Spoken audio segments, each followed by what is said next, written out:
স্বাগতম জেসাস লাভ বাংলা চ্যানেলে। বন্ধুরা, আজ আমরা এমন একটি বিষয়ে কথা বলবো যা শুধু খ্রিস্টীয় জীবনের জন্য নয়, আমাদের পরিত্রাণের জন্য অত্যন্ত গুরুত্বপূর্ণ। আমরা অনেক সময় ঈশ্বরের সামনে গিয়ে বলি, প্রভু আমাকে ক্ষমা করো, কিন্তু প্রশ্ন হলো, এটাই কি সত্যিকারের অনুতাপ? বাইবেল কি বলে? আজ আমরা ধাপে ধাপে দেখব সত্যিকারের অনুতাপ আসলে কেমন। এক, সত্যিকারের অনুতাপ মানে শুধু সরি নয়, পাপ থেকে ফিরে আসা।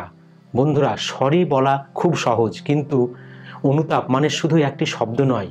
অনুতাপ মানে হলো দিক পরিবর্তন, অর্থাৎ যেদিকে আপনি ভুল পথে, পাপের পথে দৌড়াচ্ছিলেন, সেখানে থেমে ঈশ্বরের দিকে ফিরে দাঁড়ানো। বাইবেল বলে, আমার কাছে ফিরে এসো মানে শুধু ভুল স্বীকার নয়, পথটাই বদলে ফেলা।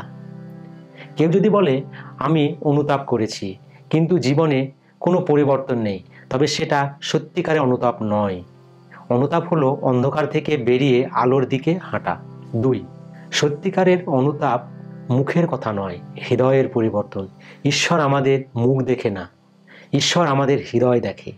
অনেকে মুখে বলেন, ক্ষমা করো প্রভু, কিন্তু আচরণ, অভ্যাস, জীবন একটুও বদলায় না।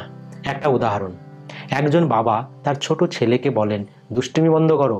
ছেলে বলে, ঠিক আছে, কিন্তু 5 মিনিট পর আবার একই কাজ। বাবা কি বিশ্বাস করবেন? না। তেমনি ঈশ্বরও বলেন, আমার সন্তান, আমি তোমার অভিনয় চাই না, আমি তোমার হৃদয় চাই। যখন অনুতাপ সত্যি হয়, ভিতর থেকে পরিবর্তন শুরু হয়। হৃদয়ের ভেতরে ব্যথা জন্মায়, আমি ঈশ্বরকে কষ্ট দিলাম।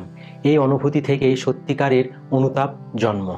3, সত্যিকারের অনুতাপ চোখ খুলে দেয়। পবিত্র আত্মা যখন হৃদয়ে কাজ করে, তখন আমরা পাপকে আর আগের মতো দেখি না।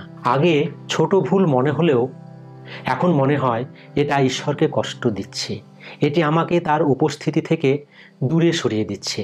বাইবেল বলে, আত্মাই আমাদের ভুল দেখায়। যখন আমরা বুঝতে পারি আমার ভুল শুধু ভুল নয়, এটা আমার স্বর্গীয় পিতার হৃদয়ে ব্যথা দেয়, সেই উপলব্ধি হলো অনুশোচনার শুরু। 4, সত্যিকারের অনুতাপ শুধু পাপ ছাড়া নয়, যিশুর কাছে ফিরে আসা।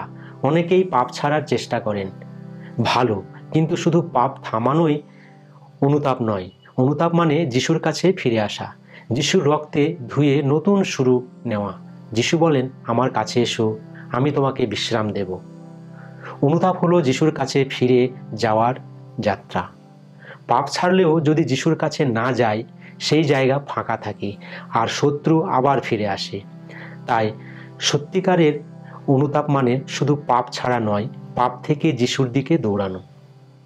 তবে বন্ধুরা, ঈশ্বর আমাদের সত্যিকারের অনুতাপ দেখলে কি করেন? এটাই আজকের সবচেয়ে সুন্দর অংশ। 1, ঈশ্বর ক্ষমা করেন। আপনি যত বড় ভুলই করুন, তার ক্ষমা তার থেকেও বড়। 2, তিনি সব দোষ মুছে দেন। বাইবেল বলে, আমি তাদের পাপ আর কখনো স্মরণ করব না। ঈশ্বর ক্ষমা করলে অতীত আর থাকে না। 3, তিনি নতুন শক্তি দেন। সত্যিকারের অনুতাপ সবসময় নতুন শক্তি নিয়ে আসে। ঈশ্বর আপনাকে আবার দাঁড়ানোর ক্ষমতা দেন। 4, তিনি আগের ভুল কখনো মনে রাখেন না। মানুষ মনে রাখে, ঈশ্বর রাখেন না। তিনি বলেন, যে আমার কাছে ফিরবে তাকে আমি কখনো দূরে ঠেলে দেব না। বন্ধু, আজ যদি তোমার হৃদয়ে পাপের বোঝা থাকে, যদি মনে হয়, প্রভু আমি দূরে সরে গেছি, তবে শুধু ক্ষমা নয়, ফিরে এসো। যিশু অপেক্ষা করছেন, তোমার জন্যই তার দয়া প্রস্তুত। আজ যদি তুমি সত্যি অনুতাপ করো, নতুন শুরু তোমার অপেক্ষায়।